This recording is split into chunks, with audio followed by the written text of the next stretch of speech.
I want to go to Cooper Kupp. I just want to spill my guts here about my man crush, my draft man crush, my love for Cooper Kupp, or as I call him, White Rice. Because when you watch him, you hear the coaches talk about him, you hear his quarterback talk about him. He's from a small school, Eastern Washington, kind of like another small school, another wide receiver that came from a small school, guy that went to Mississippi Valley State. He's not the fastest guy, doesn't run the fastest 40, doesn't really run in a straight line all that fast, kind of like this other guy I'm thinking of from Mississippi Valley State. But he's the hardest working guy on the team. And when your coach and your quarterback are on record as saying that you are the hardest working guy on the team, you study more, you're in the film room more than anybody else on the team, including the quarterback. He reminds me of Jerry Rice. You watch the film. He catches everything that comes his way, even ridiculous catches, one-handed catches. He'll catch it on his leg, and as soon as he catches the ball, he's a freak. He's a freak when it comes to yards after the catch. Which the Packers, that's the Packers right there. We look for Yak. We're the Yackers, motherfuckers. You might as well be. That's a T-shirt. We're the Yackers. Ooh, so when I say T-shirt. Cooper Kupp and I call him White Rice, it's because he reminds me of the white Jerry Rice. So if the Packers end up picking up Cooper Kupp, we got T-shirts ready. He won the Jerry Rice Award as the top FCS freshman when he started all 15 games his freshman year. And in that freshman year, he had almost 1,700 yards and 21 touchdowns.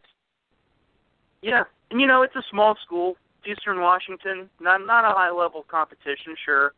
But if you go back and watch the tape when they're playing teams like Oregon, who, Oregon wasn't a great team this year, no doubt about it. But, Oregon, they're a top school. Division I talent. Yeah, Cooper Kupp destroyed them for like 200-something yards and 3 touchdowns last year. Yeah. Just unstoppable. Even the Oregon coach was like, now I know why they call him Mr. All-Galaxy. Like I don't know how all these teams missed on him and when they recruited, but I fell in love with him. Just watching his tape, listening to interviews, listening to him talk. The dude's just about hard work, and just the thought of him, Aaron Rodgers, Jordy Nelson, Randall Cobb, just sitting in a film room and getting on the same page. He's going to be special. I'm telling everybody right now. He's right now my favorite wide receiver in this class. And when a guy like Steve Smith on national television in front of everybody with complete confidence says that he's the best wide receiver in this draft, no doubt about it, that he can run every route, he can do everything you want him to do, and he works harder than anybody on the team. When Steve Smith says he's the best wide receiver, I'll take his word over these mock draft analysts that always say that, so-and-so is the next goddamn Terrell Owens or whatever, and then they turn out to be, Kevin White, a guy that got drafted in the top 10 by the Bears and has done jack shit in his first 2 years. So, well, here's the thing. Here's the thing with Cooper Kupp. I was not as high on him as you are at first. The 4.6 40 worried me because I hadn't seen him. Jerry on Rice film. ran a 4.6 40. I know. I'm getting there. Bear with me. I'm defensive already. Yeah. Don't fuck with Kupp. Listen to what I said. It worried me man. Go ahead. because I hadn't seen him on film. Tonight, before the show, I watched his highlight tape. My God. That was all I could say.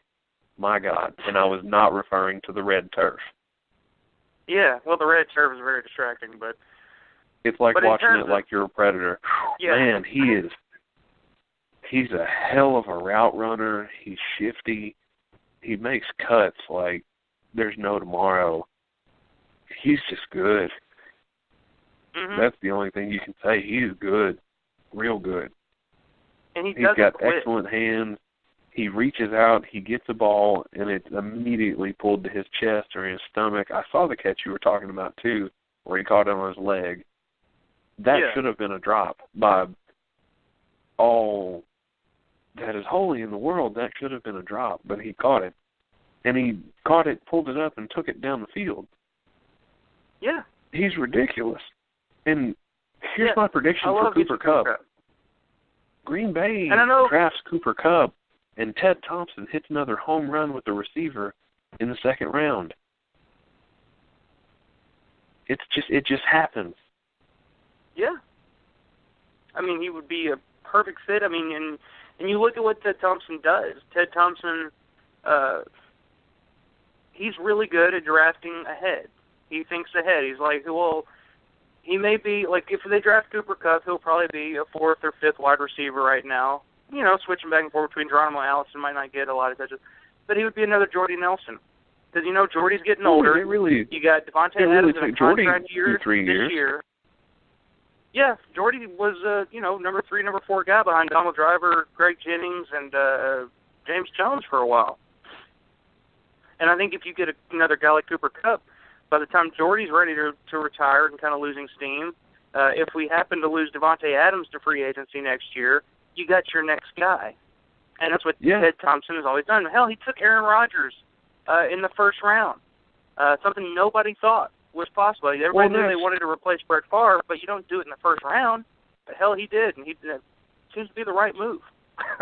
And that's what people have to realize with draft and develop. You don't draft for now, you draft for tomorrow. Yeah. And a guy like Cooper Kupp is definitely for tomorrow.